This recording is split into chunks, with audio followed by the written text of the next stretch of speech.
बच्चा बच्चा सिपाही होना चाहिए, क्योंकि हमारा देश जो है ना दोनों ओर से दुश्मनों से घिरा हुआ है, इधर चाइना, एक और पाकिस्तान, एक और चाइना।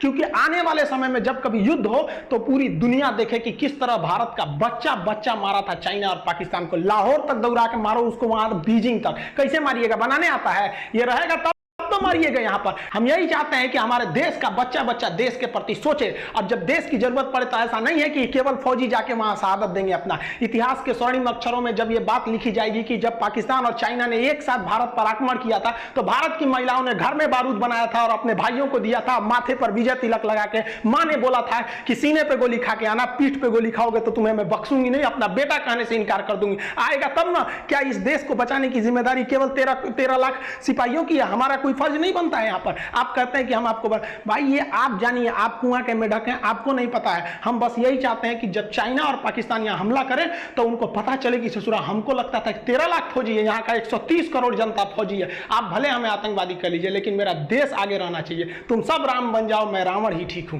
सॉरी, आप लोग बुरा मत मानिएगा यार, कुछ लड़के ऐसा कमेंट कर देता है ऐसे कि हम आपको आतंकवादी बनाना चाहते हैं। हम काय को बनाना चाहेंगे? पढ़ा लिखा आदमी सब चीज का समझदार होता है।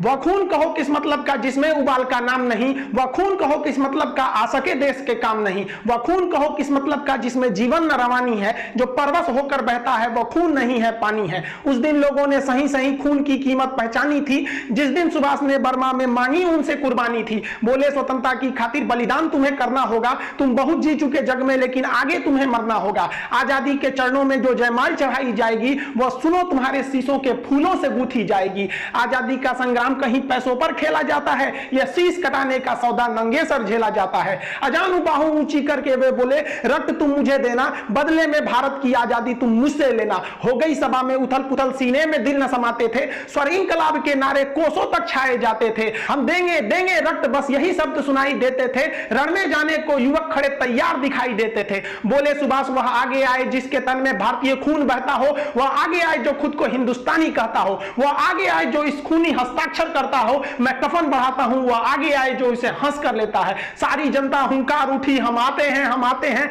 माता के चरणों में हम अपना रक्त चढ़ाते हैं। उस दिन देखा साहस से भरे युवक बढ़ते ही जाते थे, चाकू छुरी कटारों से वे अपना रक्त बहाते थे, फिर उस रक्त की स्याही में वे अपनी कलम डुबाते थे और आजादी के परवाने पर हस्ताक्षर करते जाते थे। उस दिन तारों ने देखा हिंदुस्तानी विश्वास नया, जब लिखा भारत के महावीरों ने खून से इतिहास नया। आप सभी देशवासियों को स्वतंत्रता दिवस की हार्दिक शुभकामनाएं। यह स्वतंत्रता दिवस हमारा हमेशा बरकरार रहे। हम लोगों को ये जो आजादी मिली है ये इतने आसानी से आजादी नहीं मिले, वो आजादी के लिए न जाने कितने वीरों ने अपने बलिदान दिए हैं। इसको दक्षिण का याद करिए, टीपू सुल्तान, वो मराठाओं की शक्ति, वो राजपूतों का बलिदान, वो सिखों की तलवार, झांसी की रानी, वो 11 साल का लड़का खुदीराम बोस जिसकी दाढ़ी मूछ नहीं थी फिर भी